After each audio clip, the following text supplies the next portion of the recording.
Chapter 5. Letters and Silence. The storm passed, but it left the world quiet. Too quiet. The summer of 1975 ended, and with it, the lightness that once filled Sarah and Michael's hearts began to fade. After that night in the rain, they saw each other less.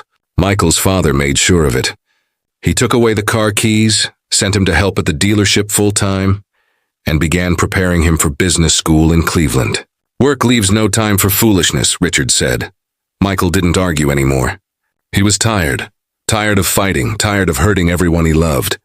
But even as he obeyed, his heart remained somewhere else, somewhere near a small diner with flickering lights, somewhere where Sarah was still smiling through tears. Sarah felt the distance immediately. Days turned into weeks.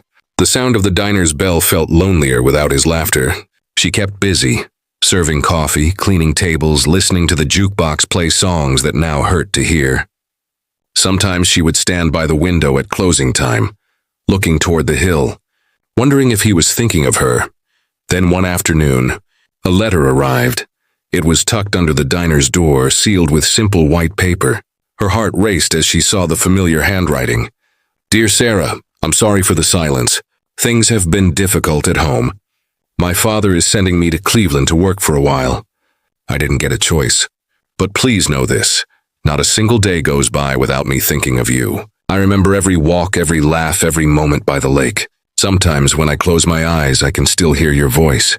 I don't know what the future holds, but I promise I'll write to you. You're the one real thing in my life, Sarah. Love always, Michael." Sarah held the letter to her chest, tears spilling silently down her cheeks.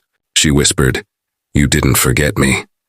Then she smiled, and the small, fragile smile, the kind born from both sadness and hope.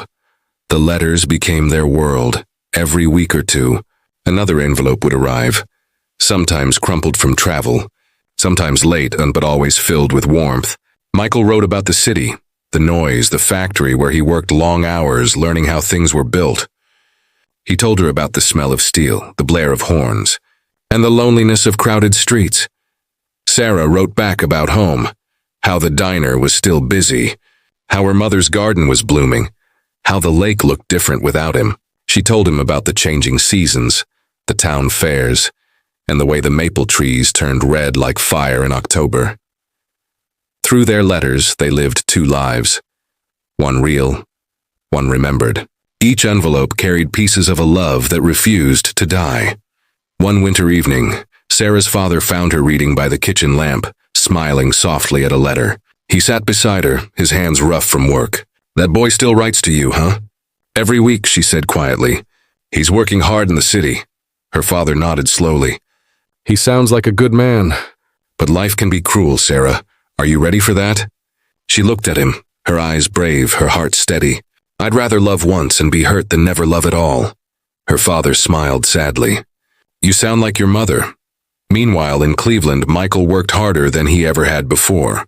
He lived in a small apartment near the factory, the walls bare, the air always smelling faintly of metal and dust.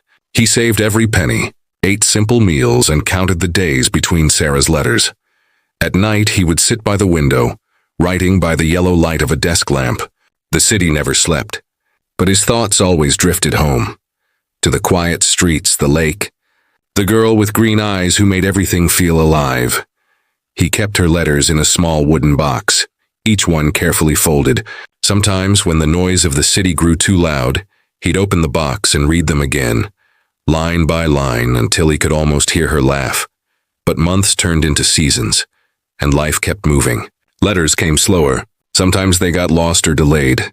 The space between words began to stretch, not because the love was fading, but because the world kept pulling them apart. Sarah waited every evening for the postman, her heart lifting whenever he approached, and sinking when he passed without stopping. Still, she never gave up hope. At night, she would whisper his name like a prayer. "Michael, be safe. Don't forget me."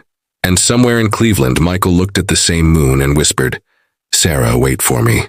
One evening, Sarah wrote her longest letter yet. "Dear Michael, sometimes I walk by the lake and imagine you there beside me. The water is still, and the wind carries your name. I miss the way you look at the world, like it's full of endless chances. People here still talk, but I don't listen. They don't know you. They don't know how your heart is kinder than anyone's I've ever met. I'll keep writing even if you can't always reply.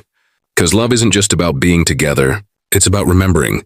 Always yours, Sarah. She folded it carefully, sealed it, and placed it by the window. The same window where she used to watch him drive away. The moonlight touched the envelope like a blessing. Weeks passed, then months, and one day, the letters stopped. Sarah waited day after day, her heart growing heavier with each sunrise. Had he forgotten? Had something happened? There was no way to know. All she could do was hold on to the letters she already had, read them again and again until the ink felt like part of her skin. And sometimes love speaks loudest in silence. And though the letters stopped, the love between Sarah and Michael did not. It simply waited, quiet, patient, eternal.